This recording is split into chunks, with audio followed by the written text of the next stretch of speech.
What's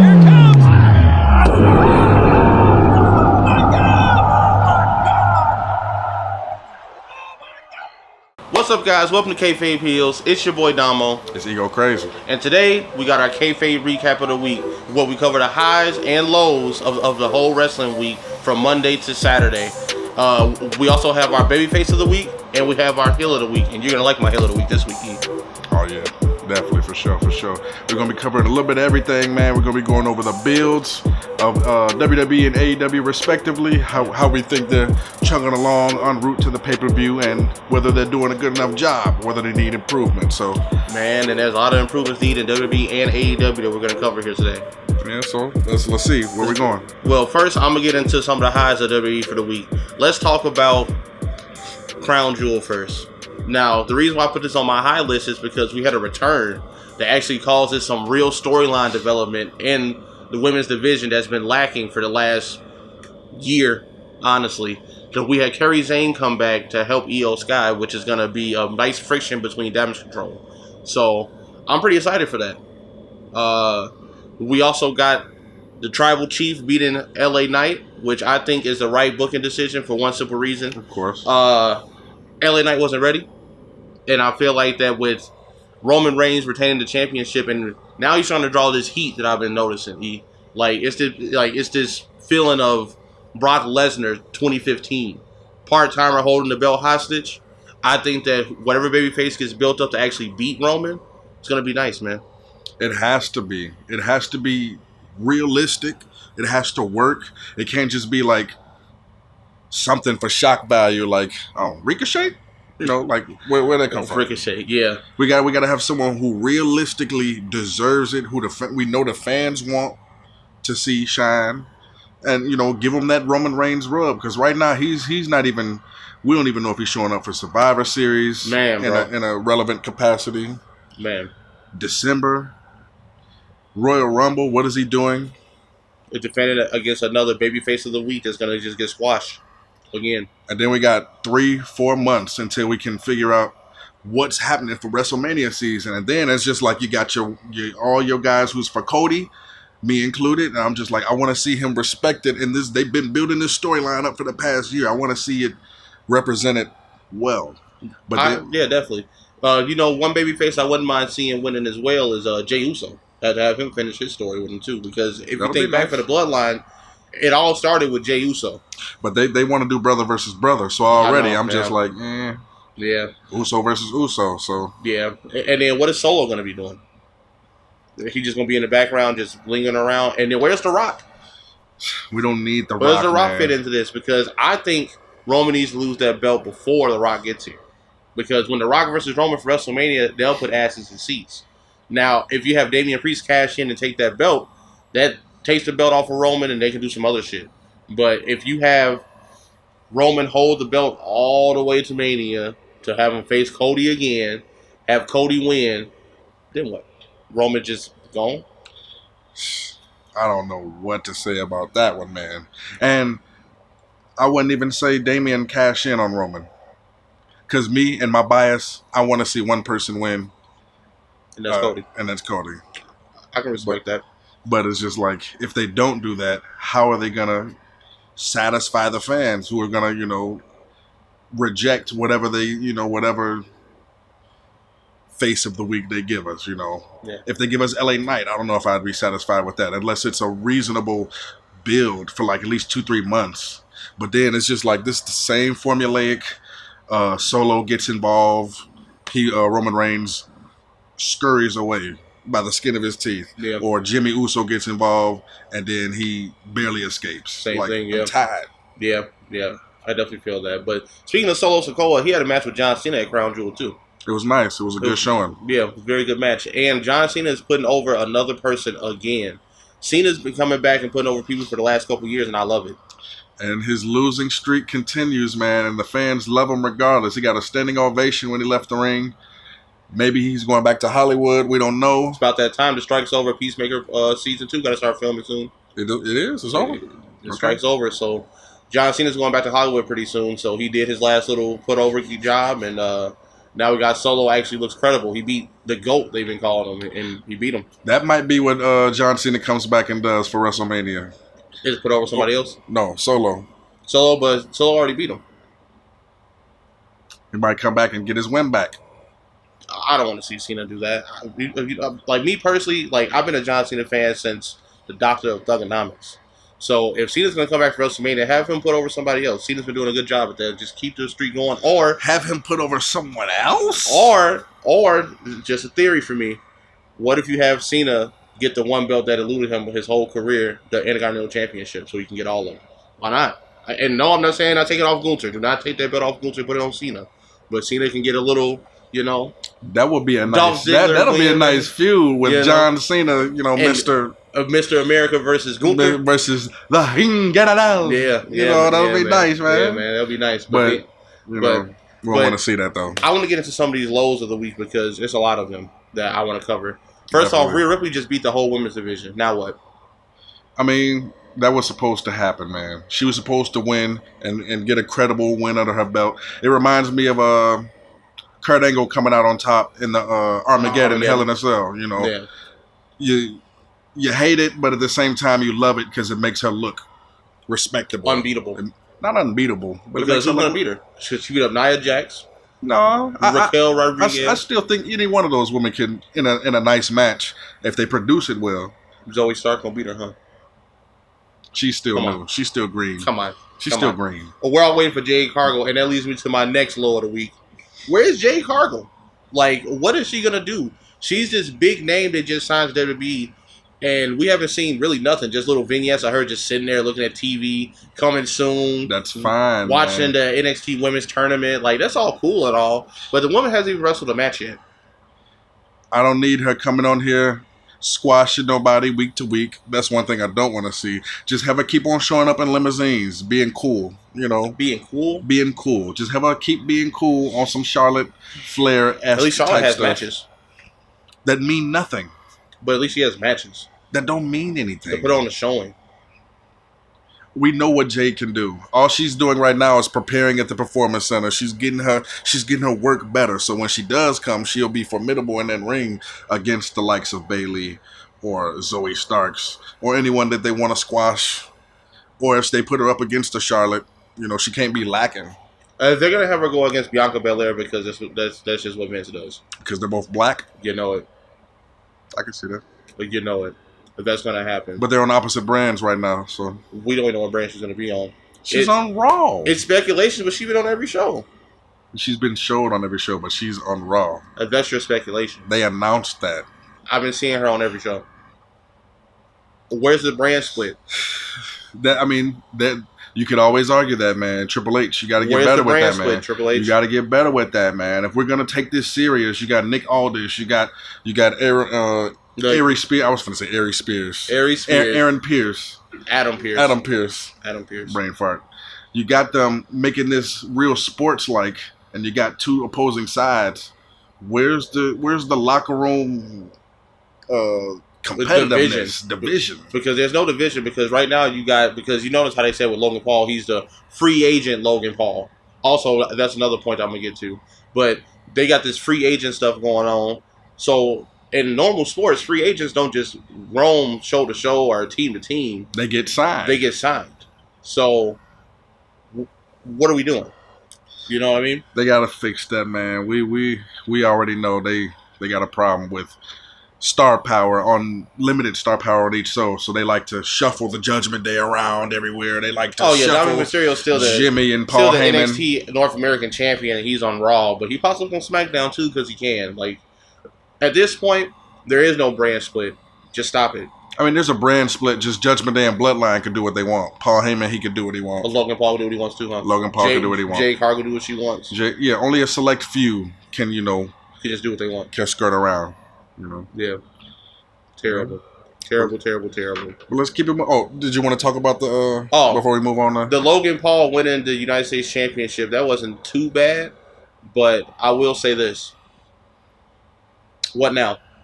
If he's the U.S. champion, who's his next opponent? If not Ricochet right away. Oh my God! Please Ricochet already. Ricochet's on Raw. Like, Low you see what I'm key. saying? Back Low to the key. brand split. Low Ricochet key. is on Raw. Like, But he's been beefing with Ricochet the past few weeks. They're he's trying to on set that Raw. up, man. They're So trying to it's set that like, up. so free agent Logan Paul going to take the U.S. Championship to Raw, where Gunther is, and defend it against Ricochet. Is like what's going to happen now. Yeah, they might have to make a trade. They might have to do some stuff on the screen with Nick Aldis and Adam Pearce. So then you got to move Gunther back to SmackDown. No. It makes sense because Ricochet. you can't have a mid card. Oh, Ricochet. Then who you gonna switch over with Ricochet? Who's a good little SmackDown high flyer? Shit, somebody. Rey Mysterio. Yeah, he's with the LWO. Move all they ass. Move all of them for one person. Yeah. Come on, man. Can we please do better with the superstars on the shows? That's all I'm asking. That's something that WWE has been grinding my gears with for the last few months. I agree. I hate this because it doesn't make sense because you put people in a situation where they're on the pay-per-view and they fight each other because they're all at the same pay-per-view. But when it's time for the weekly shows, tell me why I see Paul Heyman on my Raw. You remember the days, man, when you had 4 weeks of build and you had a Raw pay-per-view, and then you had 4 weeks of build and you had a SmackDown pay-per-view. It was even better than that, E. Remember when it used to be one pay-per-view a month where it was literally the Raw pay-per-view month and then you had the SmackDown pay-per-view month, so it was 8 weeks of build for one show. That's what I'm saying. Depending on when... Yeah. Man, bro, that's when you had good television. Remember when Evolution was running shit? And people couldn't wait for Triple H to get shut up at New Year's resolution, but you had to wait all of December to get to New Year's Revolution. Come on, man. They had antics going, but that's a lot of what AEW is doing right now. They're having their a lot more build, even though they wait later on to announce matches and shit. They have more time in between Full Gear, Revolution, Double or Nothing, All In, All Out. And the last one they just did too. Well, the last one was the Wrestle. Yeah, they added a few in there. Wrestle Dream, probably like Forbidden Door. But they're probably gonna. There's rumored that they're gonna go on like a 10 to 12 month schedule. So which is fine. See. Just make sure there's a 4-week bill for each thing. Like and then it would make sense. Like right now we have to jump ship to another company. We got AEW has Christian Cage and Edge, Adam Copeland, putting on some of the best work on TV I've seen in a while. So like they haven't even had a match against each other yet. So it's like just that animosity's building of him beating up. He beat Luchasaurus for his first match. Now we have the Darby Allin, Sting, and Edge versus Christian and his kids. I'm gonna call them. Like so, it's like they're in the match together, but how much are they really gonna interact with each other during the match? Because you know they're gonna keep them separated as much as possible. They're gonna get some blows and they're gonna get some interactions, but they're definitely gonna save that. I feel like the majority of that for the one-on-one that they have eventually coming. Because like I picture for that match, like either Sting's gonna get the pinfall or Christian's gonna pin Sting. But Edge and Adam Copeland aren't gonna get a fall on each other. That's not gonna happen. That's cool. Definitely. Yeah. We don't know where that might go, but it's all about the story and the journey there. Because we still got them teaming up potentially in the future. You know, it's not just them going against each other. It's them being a team. But right now, whether they be heels. You know, as far as Christian's heel work, you got to see this. You have to see them face each other. But as you were touching on them, like for them as a tag team, oh my goodness, they could be a face dynamic. You know, something happens to where the crowd empathizes with Christian Cage and he joins Adam Copeland or something, or maybe you probably have those two Christian's kids going to turn on him, something like that. We don't know. Or Edge. Oh, sorry. Adam Copeland, he could betray the fans' trust and turn heel and go with Christian Cage, and then we'll be like, I would love that, and we'll still cheer it because it's so cool to hate him. Edge and Adam Copeland and Christian now gonna be A and C now, but I like to see them because then you still have the Hardy Boys are over there still. Well, the Hardys, not the Hardy Boys anymore. You have the Hardys, you have the Acclaim. They have a tag team division in AEW that can really flourish with Adam Copeland and Christian being together. Definitely. They got a definite nice tag team division, but they have a lot of belts over there that's stagnant, and that's part of my lows. We're going to get into that. But let's get into AEW, man, since you talk about it. Yep.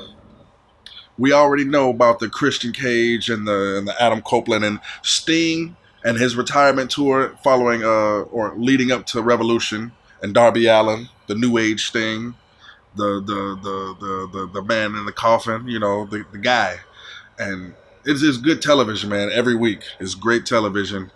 Uh, Ric Flair, I heard about this 3-year deal, 3-year Wool energy drink. I gotta get some of that. But Maybe some cocaine in there, man. Be careful. maybe get you through the workday. Shit. If it's on the shelves, it's illegal. But nice Christian Cage, Adam Copeland energy, man. AEW has, like, I'd say 2 or 3 great storylines going on concurrently. They got the Adam Copeland, Christian Cage business. They got the MJF and all of the spider webs storylines interweaving with that. So really, you got Adam Cole nursing his injury, but he's going to come back and do his, BFF, maybe turn on him type thing after we built this friendship up. You know how that goes. Mm-hmm. You got the Samoa Joe waiting in the background, like, I want my rematch, but I'll help you because you see everybody's gunning for you because you're going to need my help. I'm Samoa Joe. But you remember I almost broke your neck. So think about that too. I love that. And you still got Bullet Club Gold being like bullies to the guy. 4-on-1. Shout out Juice Robinson, man. That's one of my favorite guys on TV right now. Juice is doing good work. All of them, man. The guns. With his TJ Maxx ring that you can get for the low at TJ Maxx. All that. He had a great match with MJF last week. Good showing. Jay White is doing good work every week. And even though he's not the actual champ, we get to see him walk around with that belt on him and that nice entrance and everything he's doing is just chef's kiss. But I don't even know if Wardlow's involved with it. Wardlow wants some of MJF. That's already, I named about 5 or 6 threads of people gunning for the world championship. And not to mention, on top of that, MJF he hasn't said it in a while, but he has that in the background, that bidding war of 2024 thing, if he ever turns back heel, like, fuck you, Tony Khan, I'm going to see if the grass is greener in WWE. I'm going to take this title and leave on some CM Punk 2011-esque type of scenario. So we don't know. I would love to see that, though. That's like 6 layers in that AEW because you guys got to remember, with CM Punk did that in 2011, he was red hot. MJF is just as red hot as CM Punk was. Like, so if he goes to the WWE, that's gonna hurt AEW beyond words. But I doubt that. MJF is their guy. He's one of the 4 pillars is what they were saying, on 4 pillars, right? Yeah, per that storyline. But he's definitely their guy. He's their Roman Reigns. He's their whatever you want to look at it. He's the guy. They're not letting them go. He's their Stone Cold Rock. Yeah. So that's just going to be storyline, purposes of the bidding war of 2024. But just all of that, and I think that I misspoke. It's actually 2 storylines: the world title and all the webs within that, and then the Adam Copeland and Christian Cage and / Sting Darby Allin fiasco. But other than that, tell the truth to him. He always gets on me about AEW, man. I gotta be truthful. Tell the truth. It's a lot of matches that mean nothing on the show, Tony. There's a lot of shit that means nothing. You got Swerve Strickland doing great work with Hangman Adam Page and home invasion type storylines, and then you got the next week him going against AR Fox just for no reason. What's the purpose of the match? What does it do? The women's division. You got 2 championships, the TBS championship and the women's championship. Sheeta's not doing jack shit. Who is the TBS champion right now?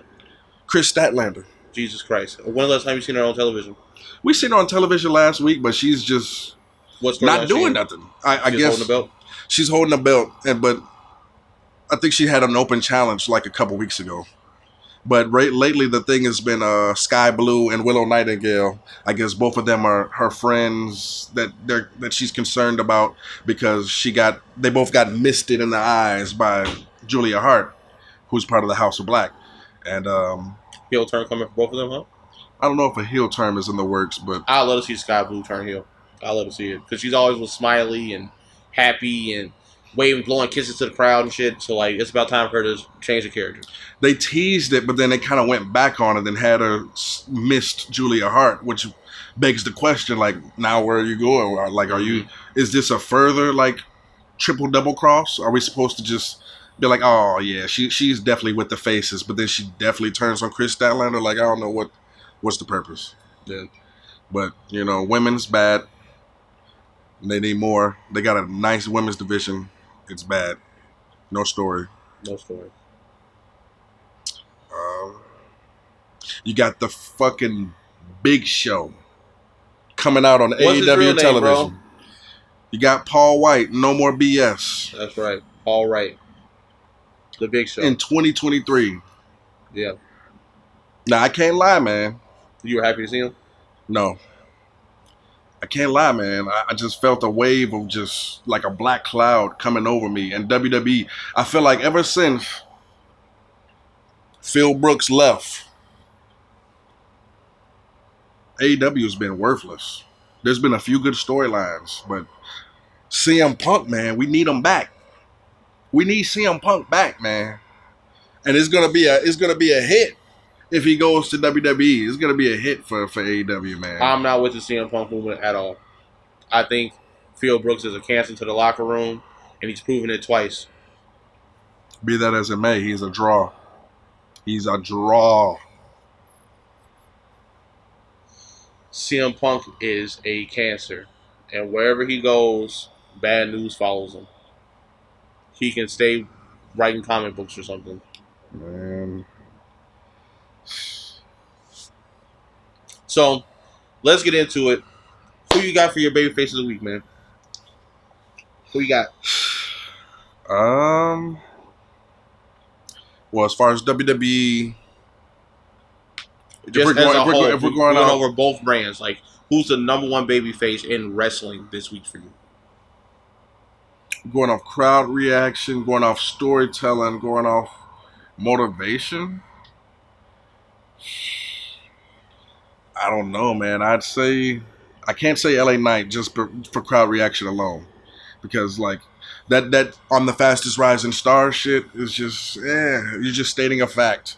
There's not really nothing to get me behind you as far as like, oh, I'm with that guy. I want to see him beat Roman Reigns' ass, you know. But Adam Copeland and him wanting to beat the shit out of Christian, and him talking about, you want to snap my neck? I'm going to beat your ass, you stupid little son of a bitch. And then, like, you know, he has that edge to him, so it's not really kind of pandering. Yeah. he has that the rated R edge. You know what I'm saying? So he's not like a sappy baby face. You know, he's still cool. You know. Okay. I'm gonna go with the GOAT, John Cena, for my baby face of the week. John Cena went out there with half a voice and cooked solo on the mic on this past SmackDown, and I loved it. Cena's been putting over all these different heels and putting over all these new up and comers, and I respect that. So for that, John Cena deserves my baby face of the week from me. I wouldn't say cooked them. He cooked them with half a voice. Cooked them. It was nice. Said he only got a job because of his cousin, and that's a fact.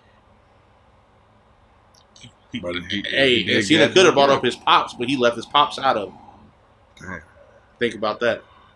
Cena cooked him. For me, and then let's jump into this heel of the week. See, I was going to say, who's the heel for you? The heel of the week is still going to be Christian Cage, because he was my heel of the week last week. Christian Cage is doing the best work on television right now as a bad guy. This guy comes out, instant heat. Doesn't matter what happens. It doesn't matter who's in the ring, whoever he's talking to, and he's cooking people on the mic too. Cooking them, making you want to slap him through your own TV from how he talks about people. Definitely. I love it. I would say Juice Robinson, but he's just doing some like high school bullying type of shit. You know, stealing shit, and then the teacher's not getting involved, and you know, he's just. You want to smack him because of his English accent, and he's running around with three guys just, you know, stealing from you. But at the end of the day, I have to say Christian, because his wordplay is so lethal on the mic. Yeah. And like he brings up people's kids. He brings up your all home type life. Of shit. He brings up past experiences in your life. Like, And it's also personal because AEW is allowed to blur that line more than WWE can. Like, so the heels in AEW are always going to be better than WWE heels to me. Definitely. Because they can say a lot of stuff that Triple H and Vince just won't allow on TV. Like, they would never let somebody come out there and talk about your dead dad and talk about, like, that would not fly, ever. The only thing they had close to that was Batista saying, hey, Eddie's not up there. Yeah. He's down there in hell, you know. And that was 2008. You know. Like, we're in 2023. Like, we're a little bit past that. Nowadays, you say something about, that's why your dad's in hell. Like, that's one thing. Right. You know what I'm saying? Or, like, we can go back to when MJF was a heel and he was firing me, you fucking Mark, on national television. That's crazy. WWE would never. Yeah. Never ever. But both shows, man, overall gotta improve, man. Yeah. Like I said, it was like 2 storylines on AEW that's worthwhile. Be that as it may, they're cold and white hot as shit. But everything else is suffering, you know. And the same thing with WWE. We got a part-time world champion. We got a women's division that have no direction. We have a superstar woman that hasn't even made a match yet. We have the mid-card outside of Gunther is who? And then the tag team division, we ain't got to talk about that because you can't even name me 5 tag teams, like real tag teams. Remember the days of the old tag teams? Hardy Boys, Dudley Boys, Edge and Christian, APA, just everybody. You had TNA with Test and Albert. Like, it was real tag teams. Nowadays, they be like, who we got in the back? Let's put Ricochet with Braun Strowman. That sounds good. A whole bunch of mixed match pair of socks. That's what it is. Terrible. But we're going to keep covering it, man, for you. Hopefully things get better. We're heading into full gear. Yes, we're heading into Survivor Series in Chicago. Yes, sir. Maybe CM Punk comes back. You know, we got a nice future here. I'm not going to lie. I'm going to pop if Punk comes out, but I'm still not a Punk guy. I'm going to pop for him. Because that guy definitely has the juice for some reason. We'll get into it. We'll see guys next week, man. Until then, comment down below. Let us know what you think. If you agree with our heel of the week, face of the week. If you disagree, you know. If you feel like the build toward Full Gear is nice. If you feel like Crown Jewel was nice, let us know something. Talk to us, man. Please like and subscribe on here. Follow us on Twitter at the same handle, Kayfabe Heels. We're working on a Facebook next up. You can come like us on Facebook pretty soon. And TikTok coming soon as well. Man. And if you guys want to see us watch anything else, like Ego mentioned the last Loki review about Invincible. Damo started watching The Invincible. So if you want to see some recaps of season 1 and we get into season 2, we can do that from the jump. We have a lot of stuff that we can cover, man. It's not just wrestling, it's not just Marvel, not just DC. It's all things nerd on this channel right here. For sure. Keep it locked. See you next week.